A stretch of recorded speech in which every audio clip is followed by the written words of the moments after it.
What's up, everybody? Welcome to our second podcast of Peaks and Cells. I'm here with my man Scott. How's Hello. it going? How you doing? Pretty good. All right. So, all right, exciting. So, what are we gonna talk about today? Yeah. So today, we just hit 1 million cases yesterday. Yeah. So what's up with that? Yeah, that's horrible. It's obviously horrible imagine. news. And it's definitely exponential as well as as the CDC predicted. Yeah, that curve is it's like a hockey stick. It's just Yeah. whoop. It's straight up. So So yeah, I mean, it's only gonna keep growing from here on out, of course. expected. Yep. Yeah. So where do you suggest we find some sources to see some updated and real time numbers on these cases? I go to Worldometers all the time. I kind of check that kind of incessantly.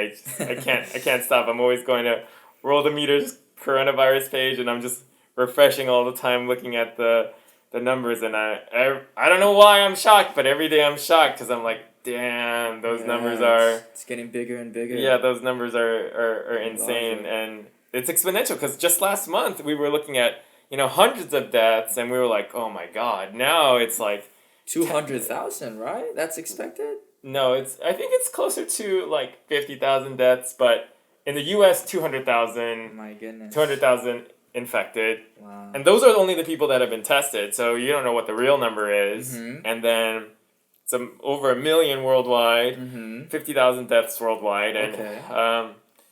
I don't think we're anywhere near the top for the world. It's truly a pandemic, the first one I think we've ever been in our lives. So it's nuts. It's very Really nuts. No, I agree with you, David. But yeah, so far Burundi is the only country in Africa that doesn't have any cases. Why do you think that is? It's very simple. They don't got testing there, so yeah, no testing, you got no cases. So Yeah, that's what I heard, right? So why do you think it's so hard to get tested? So everyone's trying to figure out where everyone's to get tested, but why is it so hard to get testing nowadays? I mean, we deal as a group, we focus on testing and analytical science and molecular biology. I mean, that's what we do, and it's not a push button thing. It's not like you have a blood sample, you put it in a machine, ding, ding, ding, ding, ding, and there's your result. I mean, everyone thinks it works that way, but it really doesn't. With analytical testing, it's more like cooking. It's like, hey, a bunch of chefs can make risotto, but there's definitely a difference between a home cook and a chef. And to get really great test results, the skill of the chemist or the analyst, it really needs to be up there. So to kind of get that overnight, like a test right away, especially for labs that have never done it before, that's really tough. And there's a lot of steps within that process. So it's not, like I said, it's not a machine. So say, for example, you're doing PCR, right? Well, first you got to get the sample collected. So the person collecting the sample, they have to know how to swab correctly. They have to take the sample correctly. They have to preserve the medium in the right solution. Takes a lot of training. Yeah, so that's basic training, and then once it gets to the lab, you got to make sure that there's no cross-contamination. You do the first portion, which is the RNA extraction portion of it. There's multiple steps in there, and if you have like a ton of samples, which every lab that can do that is probably super overloaded, you got to do that portion correctly, and after that, then you got to do the PCR portion correctly, or the qPCR portion in this case. So you have to make sure your reagents are correct, they're not expired. Again, you're pipetting correctly, and then you're interpreting the results correctly. And to do this, like, hey, let's do it tomorrow, you got to get all these supplies, all these reagents, and now we're having stock issues. So even if you knew how to do it, how can you even get all the stuff? Oh, true. And if you're in Burundi, good luck. I'm sure.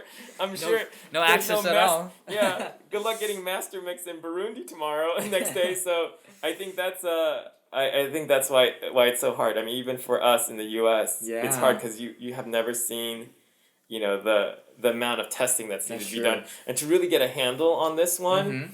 You really have to test as many people as possible, and that's been a huge barrier too. Yeah, and China seems to have it under control. Do you have any thoughts on their numbers? 80,000, and it just stopped. No cases for past couple weeks, couple days. I think it seems peculiar for sure. I do feel like they did good things to kind of taper off the cases. It's definitely probably not going super exponential over there, but for the numbers to be nearly completely flat, knowing how contagious this is, Oh man. it's definitely. A little I mean, iffy, huh? it's a little iffy, but who knows? I'm not. I don't really have a perfect handle on it, but. If you're extrapolating what you see from other countries that do also a tremendous job, like Japan and Korea 500 testing sites within the first week. Yeah, so Korea, they're doing a super bang up job, and they're still seeing, a rise. So for China to just be, I think that's, it's a little bit, and then they're really dense too. So that's, I'd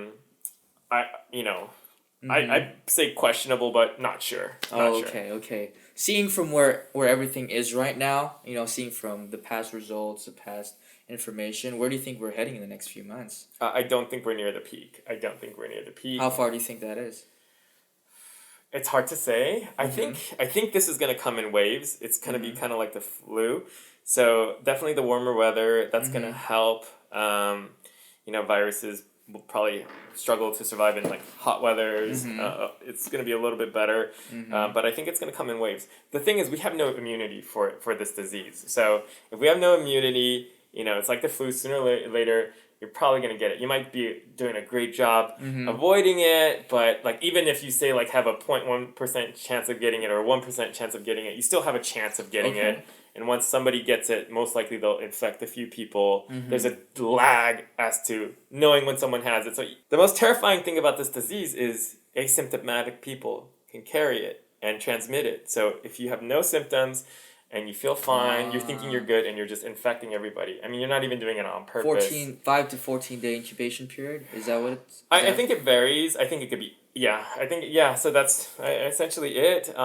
Before you feel symptoms, and of course there's a huge range of people. I think everyone can get it. It definitely affects older people more statistically, but everyone, not everyone's immune. So what I would say to answer your question is, I think these numbers are definitely gonna keep increasing. It's gonna be exponential, so we're probably gonna see much fatter numbers. And I think as in terms of the US, we're gonna hit the peak relatively soon. I think it's gonna dip down in the summer. But this thing might be seasonal, so we're kind of just We're gonna be on high alert until we get that vaccine. So all we can do is try to flatten the curve so we don't overload our hospitals, which it's a nightmare situation. And we're a first world country. I'm shuddering to think what's gonna happen to third world countries that have no infrastructure with super dense populations. So this is a worldwide catastrophe for sure. It's bad. How far do you think the vaccine is? Because I know Ebola took 5 years, and that was world record, right? Was that 5 years? That's what I've seen. What I do you think someone needs to fact check you on. I don't know. I really, maybe you're call right. me on that. Maybe you're right. I don't know. You're probably right. I wouldn't know, but yeah, vaccines do take some time. Yeah, years. And you have to be careful about rushing it. They're estimating 12 to 18 months on this one, but you don't know. Sometimes we get lucky. I think some vaccines were done as quickly as 9 months, but vaccines, they take time. But yeah, for you anti-vaxxers, vaccines are actually really a miracle. People forget the days of measles and polio. Yeah. These were horrific things, and now we're starting to see people kind of open your eyes to vaccines. They're really a good thing. They're really a good thing. Good thing. And so these numbers keep rising and rising every single day. Yeah. So are these numbers accurate, or do you think there's a little delay? Well, I think no matter what the numbers you see, it's always going to be less than what's actually there because, like I said, you're not testing 100% of people. Of course, in an ideal situation, anyone could get a test. Testing would be super cheap, and you would get results super fast. And then that way, if I tested you and I knew, hey, you got the Rona, you'd be like, oh, okay, you're going to quarantine yourself, you're going to lock yourself up. But what happens is you're going to feel fine and you're contagious. And and I think that's why these numbers keep going up because people are unwittingly infecting people. And I think that's what makes this disease so... You're not being proactive. It's terrifying because whatever you're doing, you're spreading it unintentionally. Yeah, you don't even know sometimes. right? Like you mentioned. 25 to 50%. Yeah, they're estimating are asymptomatic. I don't know if that's a true number or not, but the fact that any asymptomatic people can transmit it, that's scary. Yeah, For that is. sure. I'm pretty scared right now too. But Uh-huh. gotta be positive. Right. Okay. Right. So, anyways, so all over U.S. Yep. cities, states are being quarantined, right? Yep, And yep. social distancing is one of the top things. Stay Yep. away 6 feet. Yep. Don't go in crowded places. Yep. So how is social distancing gonna really affect these numbers if people are gonna listen to it or people are not gonna listen to it? I mean, for sure, social distancing helps. I mean, all these things help. Like staying at home helps. Social distancing helps. And wearing masks helps. I mean, these are all things that definitely help. The fact of the matter is, a lot of people they don't carry it, and it's like most problems. You have to wait for it to get really bad before you start caring. Till it affects them. Like, I mean, if you're a smoker, usually it's like, oh, I got lung cancer, and then you start to worry. Or if you're obese, you get heart disease or first heart attack. Oh, crap. Yeah, I think this is just kind of human nature in general, where people just wait for a problem to get really bad. But I think we really should listen to our experts if they're telling us, like, hey, take this seriously now. The more serious we take it now, the more we do right now. And like, I mean, the worst case scenario, if you're extra paranoid, is like, okay, you look kind of stupid and you bought dumb masks and, you you isolated yourself a little bit too much. But that's the downside. And the upside is, hey, we reduce this thing and we don't affect, people aren't dying as much or as quickly. We're not overloading our hospitals. Think about the converse. What's the drawback? The drawback is, hey, you don't take this seriously and you let this disease go super exponential. Then what? So that's put those two in contrast. So I would rather err on the side of caution. Actually, I would err on the side of super caution in this state. And, let's just try to ride this out. And hopefully that vaccine comes, because I think that's when I think things will really start to go back to normalcy. But for now, we just haven't seen it in our lifetimes really, but disease, like, it's been a part of human history, Spanish flu, you just haven't ever seen it before, but now we have more information, we have more technology, it doesn't have to devastate our civilization quite as much. Economically, yep, we're gonna get smacked for sure, but at least we can save lives and we can reduce deaths. I think that's we should definitely do that for sure. So I think lives over everything, and then we'll sort out the other stuff. No, exactly. Other stuff later. I totally agree with everything you said. Yep. Well, that's all I have for you today. All right. So, yeah. All right. Well, thanks everybody for tuning in. Until next time, and peace out. Thank you. Appreciate it. Like and subscribe.